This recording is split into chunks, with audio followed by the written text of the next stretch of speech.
नमस्कार। Cinema hall में आपका स्वागत है। सचमुच अगर आप फुर्सत में हो तो कुछ काम समय पर नहीं कर पाते हैं, और अगर आप व्यस्त रहते हैं तो सारे काम समय पर होते जाते हैं। अब जैसे कि आप जैसा कोई फिल्म 11 तारीख को नेटफ्लिक्स पर आ चुकी थी, कहीं जाना भी नहीं था, घर में बैठ के इसे देखना था, लेकिन इतनी फुर्सत थी कि मैं इसे देख नहीं पाया। आज 15 जुलाई को मौका मिला और फिर मैंने यह फिल्म पूरी की। यह फिल्म विवेक सोनी द्वारा निर्देशित है और धर्मा प्रोडक्शन की फिल्म है। फिल्म देखते हुए ऐसा लगा कि लेखक निर्देशक के दिमाग में या उनका ध्येय कुछ और बनाने का था, कुछ और बनाते रहे, और जब ख्याल आया कि जो हम बना रहे हैं, जिससे शुरुआत की थी, वो बात तो रही गई, तो फिर से वहां लौट आए। जी हाँ, यह श्री रेणु त्रिपाठी और मधु बोस की कहानी है। खास करके श्री रेणु त्रिपाठी की है। कमारे हैं, 42 साल के हो गए हैं।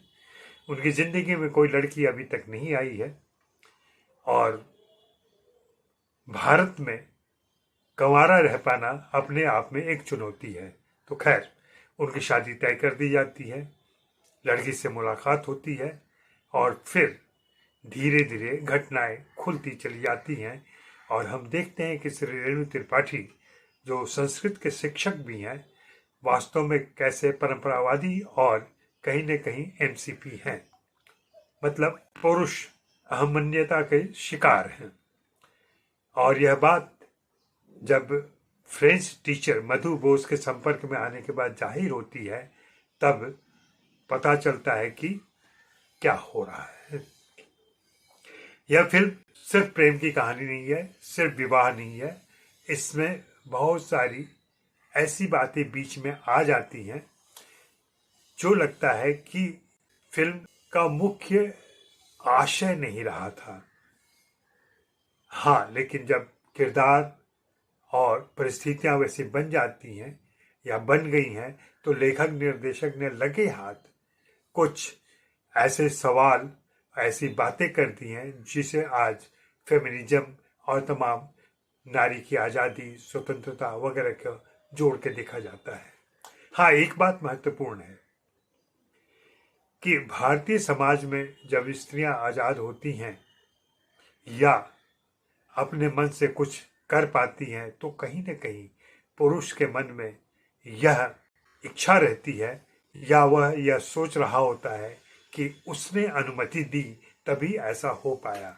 ऐसे बहुत सारे पुरुष आपको मिल जाएंगे अपने आसपास, नाते रिश्ते में, दोस्तों में, जो कहेंगे मैं अपनी पत्नी को रोकता नहीं, उन्हें हर बात की अनुमति।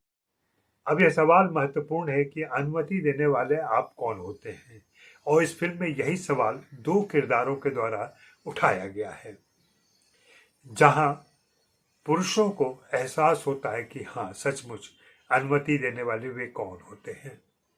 फिल्म इस एक मुद्दे को लेकर चलती रहती है, और फिर इसमें बाकी कहानियां घुसती हैं। यह फिल्म जमशेदपुर की पृष्ठभूमि में है, साथ में कोलकाता है, लेकिन जैसा कि हिंदी फिल्मों में आता है, जमशेदपुर के नाम पर जमशेदपुर शहर नहीं है, कुछ मिल की चिमनियां हैं, और कोलकाता के नाम पर कुछ पुरानी गलियां हैं, लाल मकान हैं, जिससे आप समझ लें कि हाँ, यह कोलकाता है।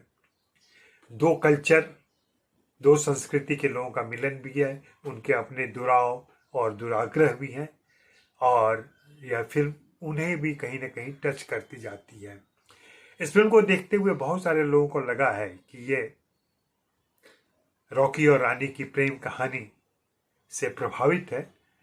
मुझे लगता है कि यह कहीं न कहीं धर्मा प्रोडक्शन की, करण जौहर की फिल्मों की थीम है, और इसी थीम पर वे लोग काम करते रहते हैं। जब भी उन्हें प्रेम कहानी बनानी होती है तो इस तरीके के प्रसंग और परिस्थितियां ले आते हैं, जिससे कहानी उस पुरानी लकीर पर ही चलती चली जाती है।